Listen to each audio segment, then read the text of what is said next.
행복한 안식일입니다. 날씨가 추워진 날씨 가운데도 이 성전을 찾아주신 성령을 진심으로 감사드립니다. 이제 4일을 지나면 2019년은 영원히 돌아오지 않습니다. 연말을 해를 마무리하면서 마지막 안식일 첫 시간에 함께 말씀을 나누게 되어서 감사합니다. 먼저 성경 말씀 빌립보 2장 12절부터 14절 말씀은 제가 봉독하겠습니다. 빌립보서 2장 12절로 14절.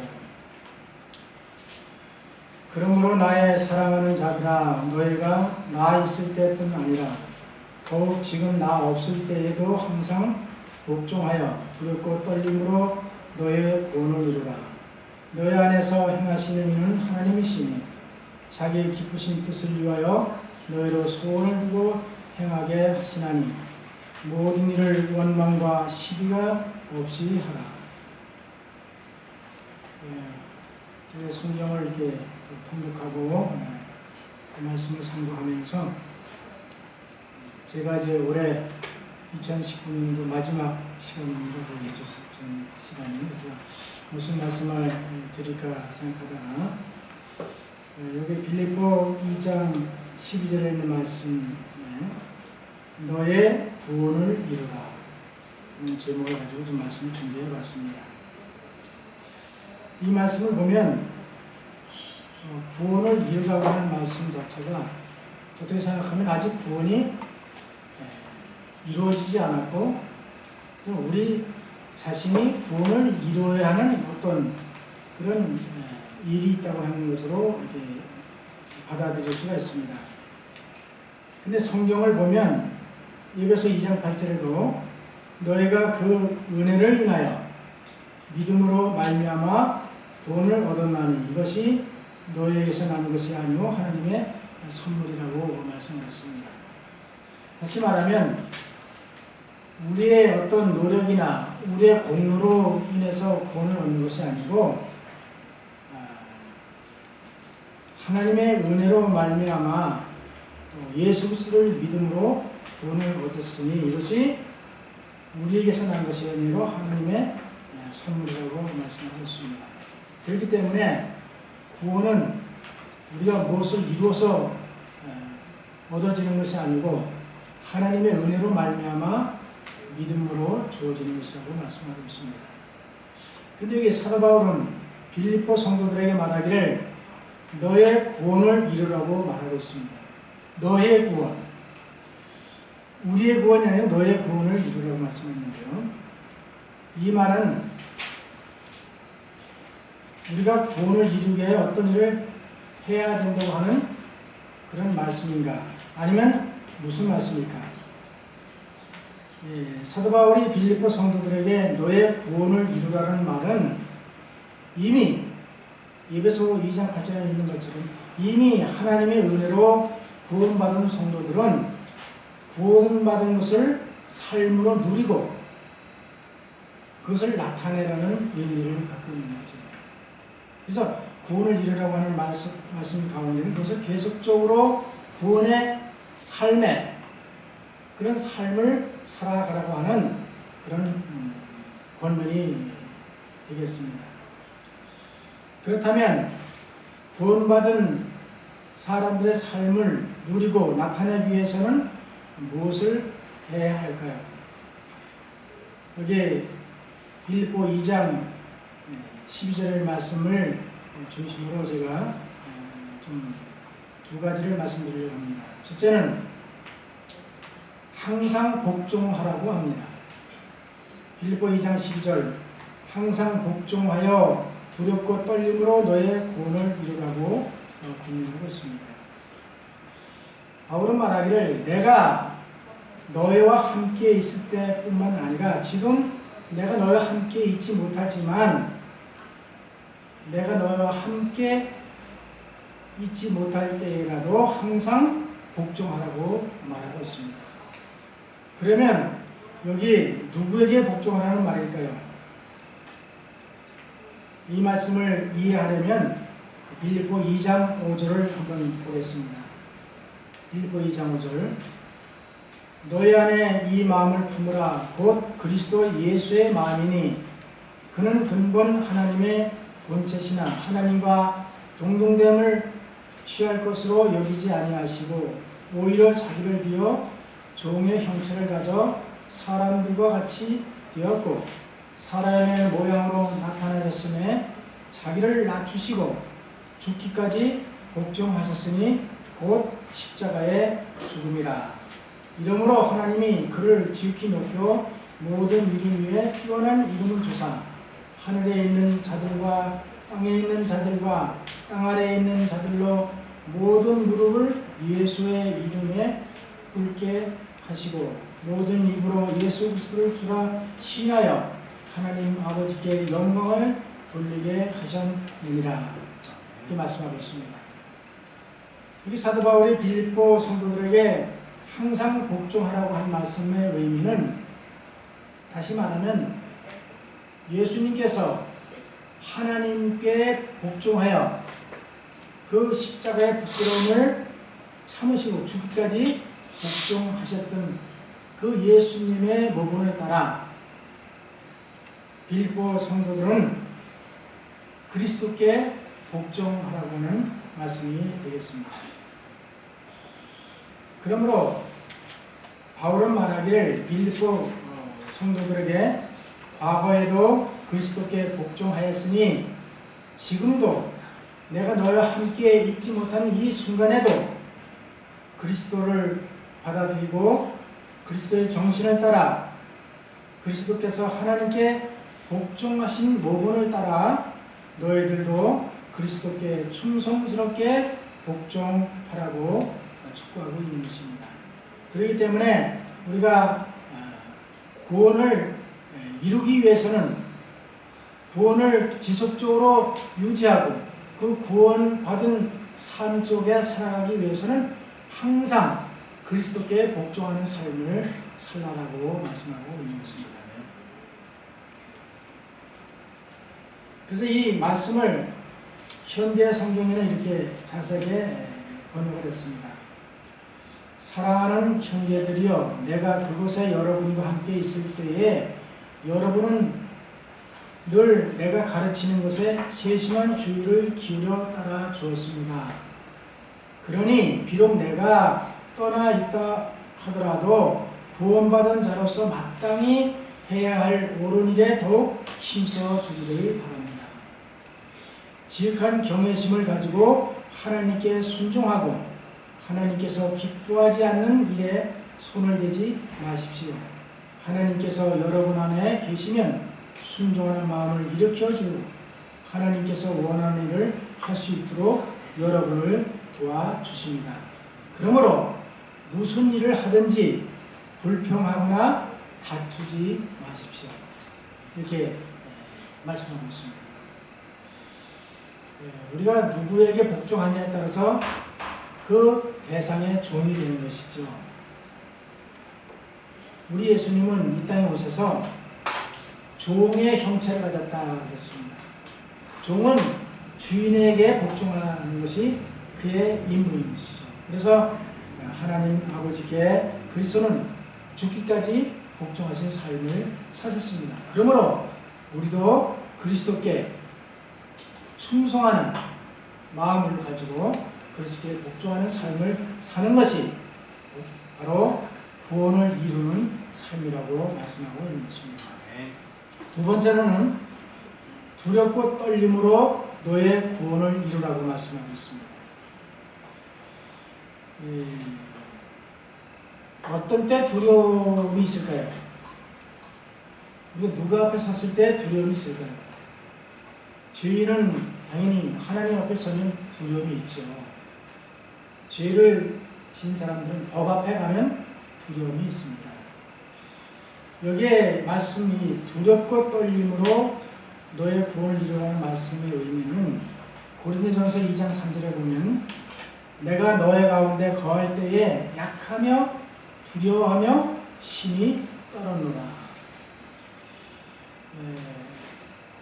바울 자신도 그런 그 삶 속에서 약해졌던 마음, 두렵고 떨렸던 그런 마음이 있었던 것을 여기에 고백하고 있습니다. 고린도서 7장 15절에 말씀하기를 저희가 너의 모든 사람들이 두려워하고 떨므로 자기를 영접하여 순종한 것을 생각하고 너희를 향하여 그의 심정이 더욱 깊었으니 내가 너희를 인하여 범사에 담대한 거로 기뻐하노라. 우리는 하나님 앞에 설 때에 두렵고 떨림으로 서야 한다고 하는 말씀이죠. 다시 말하면 죄를 지은 사람들은 정말 거룩한 하나님 앞에 설 때에 사도 바울이 권면한 것처럼 두렵고 떨림으로 너의 구원을 이루라. 그렇게 말했습니다. 종들은 주인 앞에서 두렵고 떨리는 마음 자세를 가지고 서야만 하는 것입니다. 그래서 에베소 6장 5절에 말씀하기를 종들아 두려워하고 떨려 성실한 마음으로 육체의 상전에게 순종하기를 그리스도께 하듯 하며 눈가림만 하여 사람을 기쁘게 하는 사람처럼 하지 말고 그리스도의 종들처럼 마음으로 하나님의 뜻을 향하여 단 마음으로 섬기기를 주께 하듯 하고 사람에게 하듯 하지 말라고 권면하고 있습니다. 다시 말하면 종들은 주인을 대할 때에 정말 두려운 마음, 존경하는 마음, 떨리는 마음으로 그런 자세를 가져야 된다고 말씀하면서 순종하기를 그리스도께서 하듯 하라고 말씀했습니다. 예수님께서는 하나님의 그 일을 이루기 위해서 이 땅에 오셨을 때에 섬기는 마음으로, 겸손한 마음으로, 두렵고 떨리는 마음으로 그렇게 하는 것처럼 우리도 주님 앞에 설 때에 육체의 상전에게도 그렇게 하고만 그리스도께 더 두렵고 떨리는 마음으로 살아갈 때에 우리가 구원을 이루는 삶이라고 말씀하고 있는 것 같습니다. 왜냐하면 우리가 이미 믿음으로 말미암아 구원을 얻은 사람들이 구원을 얻은 사람의 삶을 살지 못한다고 할 때에 그것은 두렵고 떨리는 그런 일이 되는 것을 말씀하고 있습니다. 그래서 이게 사도행전에 이렇게 말씀했습니다. 구원을 얻는 일은 일종의 협력이요 연합 활동이다. 하나님께서 우리를 구원하시기 위해서 다 기회를 제공하시고 은혜를 베푸셨지만 우리 입장에서 그것을 받아들이지 않고 그것을 내 것으로 영접하지 않으면 구원이 이루어질 수가 없는 거죠. 그래서 이 구원이라고 하는 것은 하나님과 협력하는 것이고 하나님과 연합하는 것이라고 말씀하고 있는 것입니다. 하나님과 회개한 죄인 사이에 협력이 있어야 한다. 이 일은 품성에 바른 원칙을 형성하기 위하여 필요하다. 인간은 그로 하여금 완전을 얻지 못하게 방해하는 것을 이기기 위하여 열렬히 노력해야 한다고 했습니다. 그러나 인간은 성공을 얻기 위하여 전적으로 하나님을 의지해야 한다. 왜냐하면 우리 스스로는 아무것도 이룰 수 없기 때문에 하나님을 전적으로 의지하고 그분의 초청의 말씀에 응하고 그분께 복종하고 순종할 때에 우리는 그 하나님께 주시는 그런 구원의 기회를 내 것으로 만들 수 있다는 것을 말씀하고 있는 것입니다. 인간의 노력 그 자체로는 충분하지 않다. 하나님의 능력의 도움이 없이는 아무 소용이 없다. 그래서 다시 말하면 하나님께서 일하시고 인간이 일해야 한다. 구원이라고 하는 것은 일방적인 한쪽의 어떤 그 베푸심, 은혜만 가지고 되는 것이 아니고 죄인인 우리가 하나님의 은혜에, 사랑에, 자비에 반응해야 된다는 것이죠. 그래서 협력하고 연합하는 것이 바로 구원이라고 말씀하고 있는 것입니다.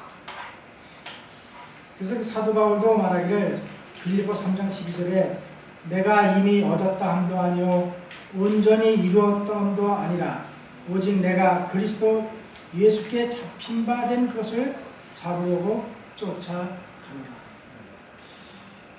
사실은 사도 바울은 자기의 삶 속에서 나름대로 하나님 말씀대로 충성을 다하고 생각했지만 그가 그 말씀을 제대로 깨닫지 못했을 때의 삶이었었고 예수님께 잡혔을 때에 어찌할 수 없는 그런 상태에 있을 때에 잡힌 바 된 것을 잡으려고 쫓아가노라.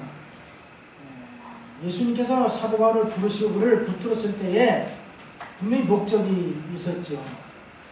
이방에 복음을 전하던 사도로 그를 택하셨는데 그 목적을 이루기 위해서 쫓아간다고 말씀했습니다. 형제들아 나는 아직 내가 잡은 줄로 여기지 아니하고 오직 한 일즉 뒤에 있는 것을 잊어버리고 앞에 있는 것을 잡으려고 푯대를 향하여 그리스도 예수 안에서 하나님이 위에서 부르심의 상을 위하여 쫓아간다.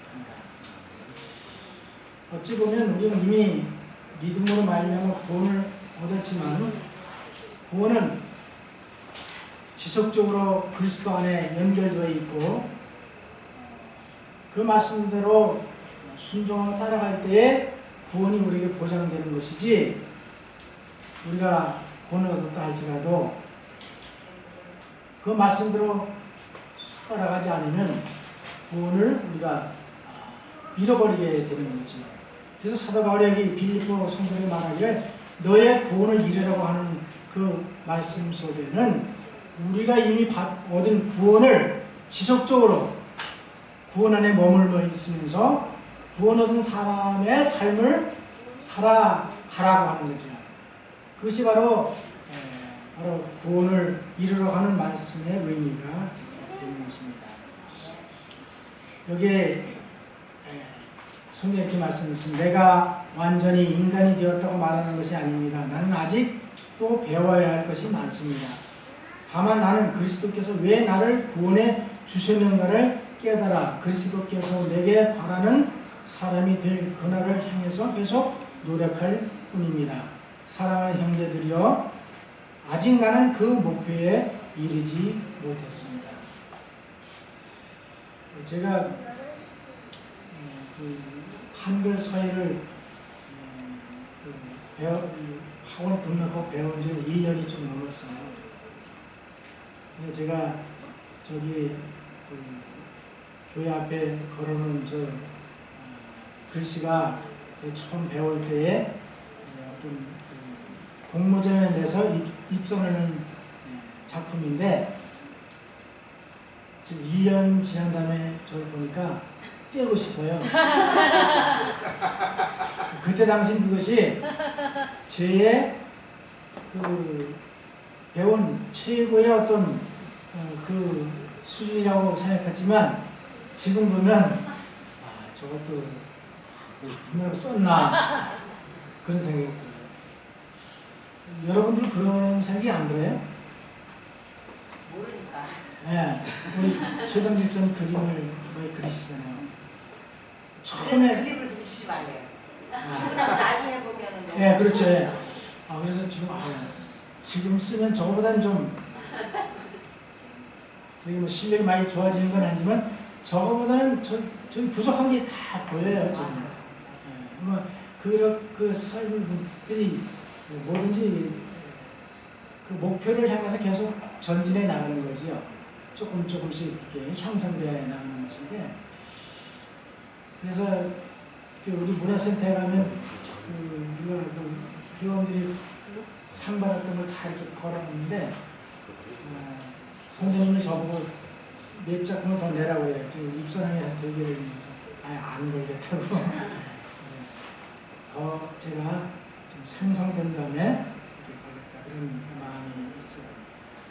그래서 사도 바울도 여기 말씀하기를 나는 아직 그 목표에 도달하지 못했다. 그 말씀은 우리가 구원이라고 하는 구원 열차에 우리가 올라탔는데 타고 가는 우리 지금 그런 상황이잖아요. 그 열차가 목적지까지 도착할 때까지는 우리가 긴장을 늦추지 말고 항상 두렵고 떨리는 마음으로 구원을 이루어가는 삶을 살아가라고 하는 사도 바울의 권면이라고 생각합니다. 항상 우리는 부족을 느끼잖아요. 그래서 고린도전서 9장 24절에 운동장에서 다름질하는 자들이 다 달아날지라도 오직 상하는 자는 하나인 줄을 너희가 알지 못하느냐. 너희도 얻도록 이와 같이 다름질하라고. 끊임없이 노력하고, 그래서 우리가 공로를 통해서 구원을 주는 것은 아니지만 구원을 지속적으로 우리가 소유하고 구원 안에 머물기 위해서는 우리의 노력과 끊임없는 어떤 극기와 절제와 이런 것들이 필요하다는 것을 말씀하고 있는 것입니다. 데살로니가전서 5장 23절 평강의 하나님이 친히 너희를 온전히 거룩하게 하시고 또 너의 온 영과 혼과 몸이 우리 주 예수 그리스도를 또 강림하실 때에 흠없게 보존되기를 원하노라. 너희를 부르시는 이는 미쁘시니 그가 또한 이루시리라. 우리를 부르시는 그 하나님 그리스도께서 우리를 부르셨잖아요. 부르시는 미쁘시니 그가 또한 온전히 이루어 주실 것이라고 말씀하고 있는 것입니다. 그래서 우리가 그리스도 안에 머물러 있을 때, 주 안에 있을 때, 주와 함께 동행할 때에 우리의 그 끊임없는 관계를 통해서 하나님께서 우리의 그 모든 목표를 이루어 주시리라고 여기 말씀하고 있는 것입니다. 그래서 이 가정건강 337쪽에 말씀하기를 품성을 형성하는 일은 하루나 1년의 과업이 아니고 평생의 과업이다. 우리 계속적으로 자라는 거죠. 성장해 가는 거죠. 제가 지난해 잠실 이사 와서 잠실 나루역에 이렇게 영화하고 같이 이렇게 가다가 거기서 누가 이렇게 엎드려서 이렇게 도움을 요청하는 분이 이렇게 있어서 그때 영어가 도와줬으면 좋겠다 그래가지고 그때 이렇게 음악을 갖다 드렸는데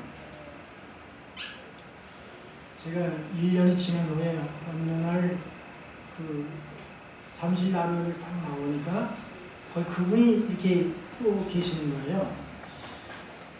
그래서 지나가면서 자세히 보니까 전도지를 이렇게 책자를 놓고 이렇게 그분이 다리가 없으니까 고무로 이렇게 해가지고 엎드려서 그걸 하시는데 가만히 보니까 우리 교회 책이 이렇게 시조와 가정론이 있고 통신과목이 있고 성경책을 이렇게 읽고 계시더라고요. 그래서 가까이 가가지고 제가 이렇게 조금 이렇게 드리고 보니까 우리 교회 책이 분명해요. 그래서 물어봤어요. 교회 다니시냐고. 그렇다고. 그럼 이 책을 어디서 구하셨냐고 했더니 그때 설명을 해요. 그래서 제가 같이 앉았어요. 앉았더니 이분 일어나 앉더라고요. 설명을 들어보니까 제가 지금 녹화를 하기 때문에 저는 말씀 못 드리겠지만 강남 쪽에 우리 교회에 나가시는 거예요. 원래 이분이 순복음교회를 4개 다니셨는데 어느 날 본인 말로 계시를 봤다고 그래요. 계시를 봤는데 안식일을 지켜라 그렇게 말씀하셨더라고요. 하나님 제가 지금 안식일 지키고 있습니다. 그 안식일이 아니고 제7일 안식일을 지켜라 그렇게 말씀하셨어요. 그 제7일 안식일이 어디 있습니까? 했더니 성경을 읽어보라. 성경을 읽으면 제7일 안식일이 나옵니다. 그래서 그 교회를 이렇게 찾았는데 그 가까운 집 가까이에 우리 교회가 있어서 그 교회를 가게 됐다고 해요. 그 2네가 그 교회를 가지고 지금은 그 교회 집사님으로 봉사하시는 겁니다.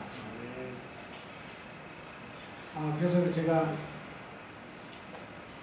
너무 감동이 돼가지고 다른 사람들 시선 많이 보잖아요.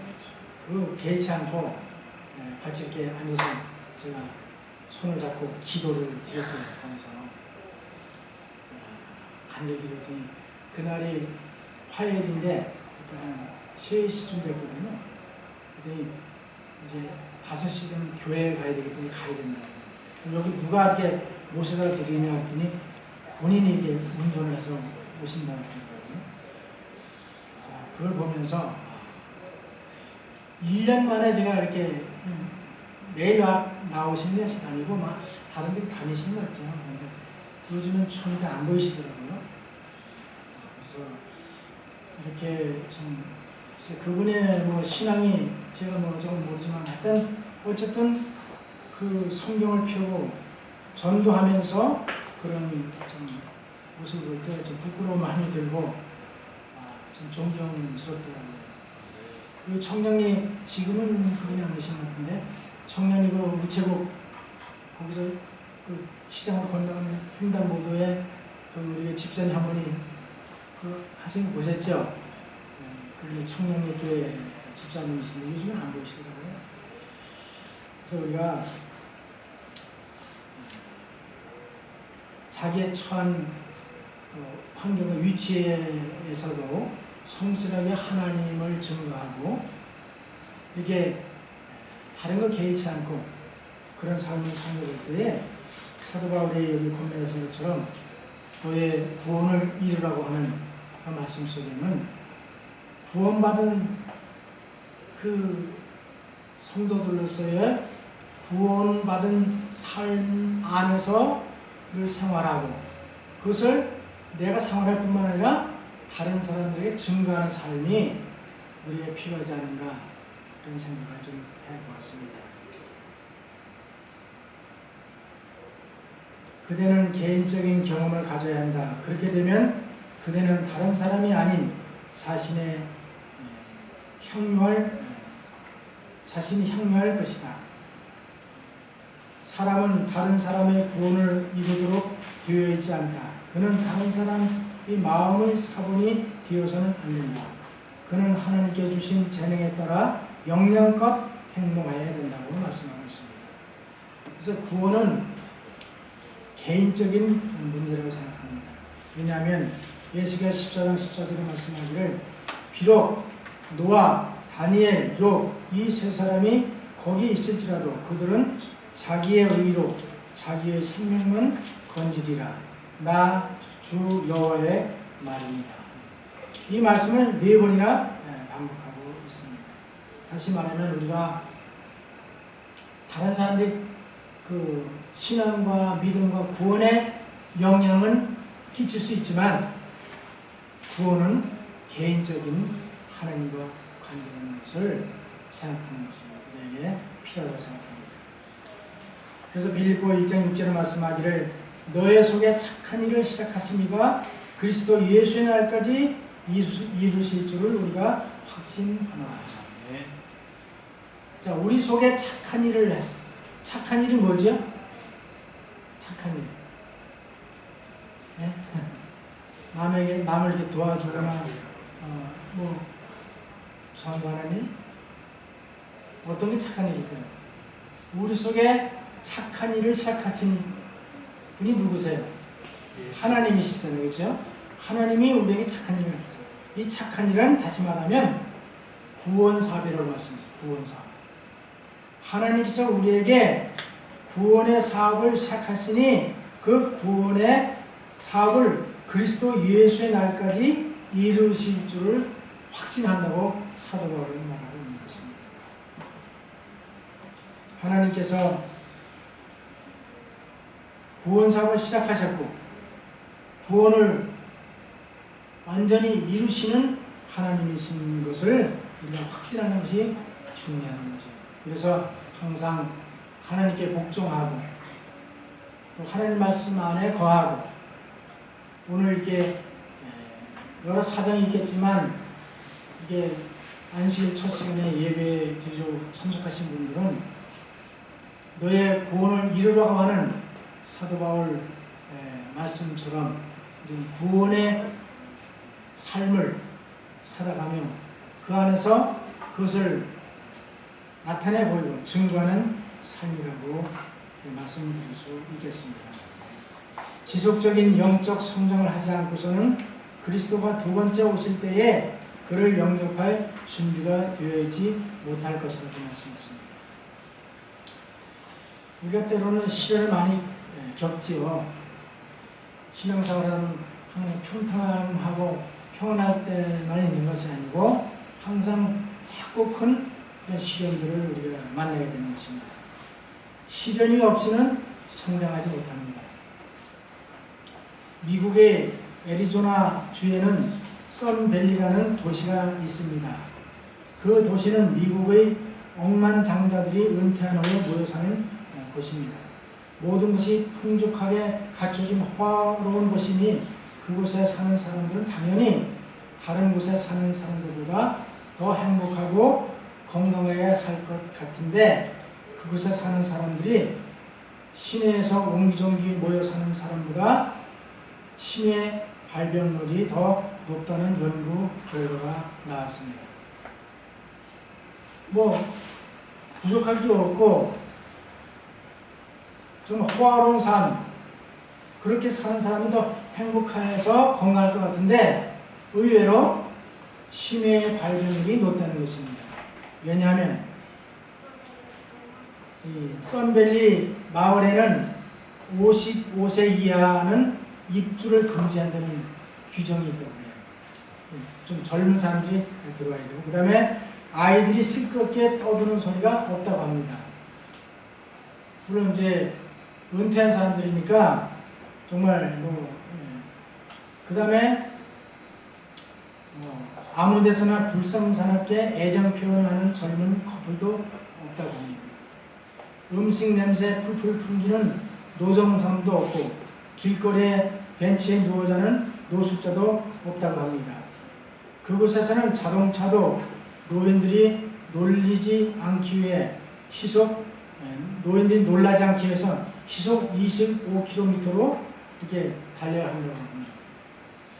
모든 편의시설이 완벽하게 갖춰져 있고 최신 의료시설, 최고의 실력을 지닌 의사들이 거기에 상주하고 있다고 합니다.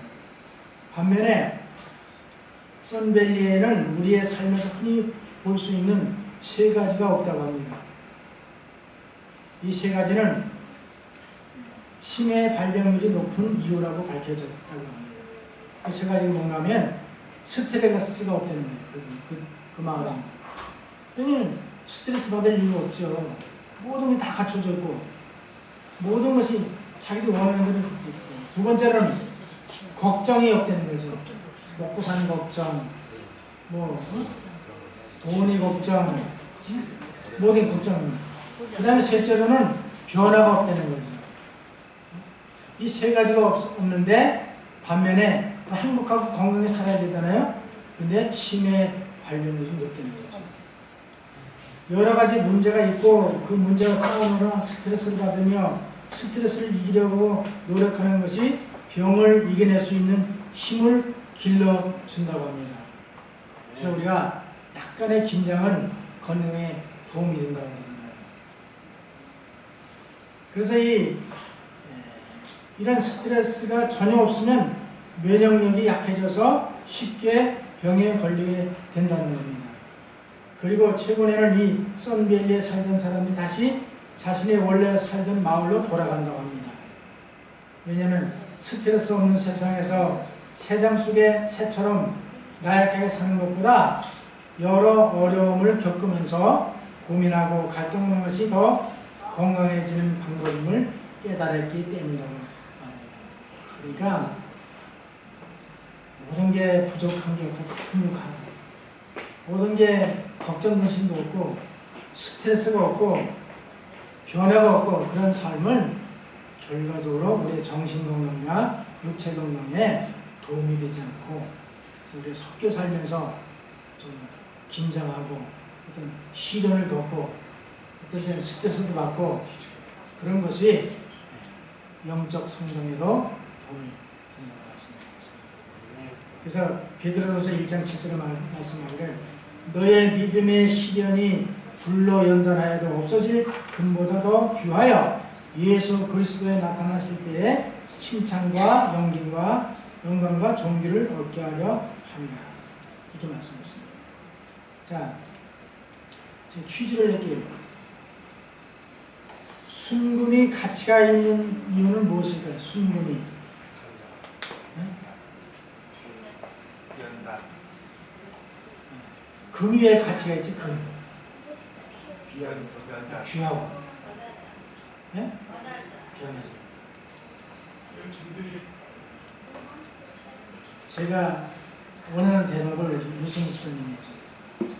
물론 희귀성도 있지만 불변성, 이 금은 변하지 않기 때문에 그래서 가치가 있더라고요. 우리 여기 베드로서 1장 7절에 말해 너의 믿음의 시련이 불로 연단하여도 없어질 금보다 금이 변하지 않지만 그게 없어질지언정 우리의 믿음의 시련으로 관련된 그 믿음은 정말 가장 귀하기 때문에 그리스도 예수께서 나타나실 때에 칭찬과 영광과 존귀를 얻게 한다고 말씀하고 있습니다. 그래서 욥기 23장 10절에 나의 가는 길을 오직 그가 아시나니 그가 나를 단련하신 후에 내가 정금같이 나오리라. 그래서 우리가 시련이 없으면 성장하지 못한다고 하는 말은 우리도 믿음의 시련이 없으면 우리가 신앙이 성장하지 않는다는 말씀으로 하는 것입니다. 그래서 우리가 우리의 시련이 올 때에 그것을 믿음의 어떤 성장할 기회가 된다고 하는 그런 말씀을 생각하시면서 이 모든 시련들을 믿음으로 극복하는 우리 삶이 되시길 간절히 바랍니다. 사도 바울이 빌립보 성도들에게 내가 함께 있을 때처럼 지금 내가 함께 없을 때에도 항상 주님께 복종하여 두렵고 떨림으로 너의 구원을 이루라고 권면하신 말씀처럼 우리는 이미 하나님의 은혜로 말미암아 그리스도를 믿음으로 구원을 받은 성도들입니다. 그러므로 구원받은 그 삶을 계속적으로 누리고 그 구원의 삶을 증거하는 삶을 살라고 오늘 우리에게 말씀하고 있는 것입니다. 모쪼록 연말을 얼마 남지 않은 이때에 우리가 우리의 구원을 이루는 삶이 과연 무엇일까? 구원받은 그 특권을 잃어버리지 않고 항상 구원받은 그 삶 속에서 살아가고 그것을 누리고 그것을 증거하는 삶을 살라고 하는 말씀을 우리가 깨닫고 또 이 연말에 하나님 앞에도 충성된 삶을 통하여 우리의 구원을 계속적으로 이루어가는 저와 우리 모두가 되시길 간절히 바라면서 말씀을 마치겠습니다.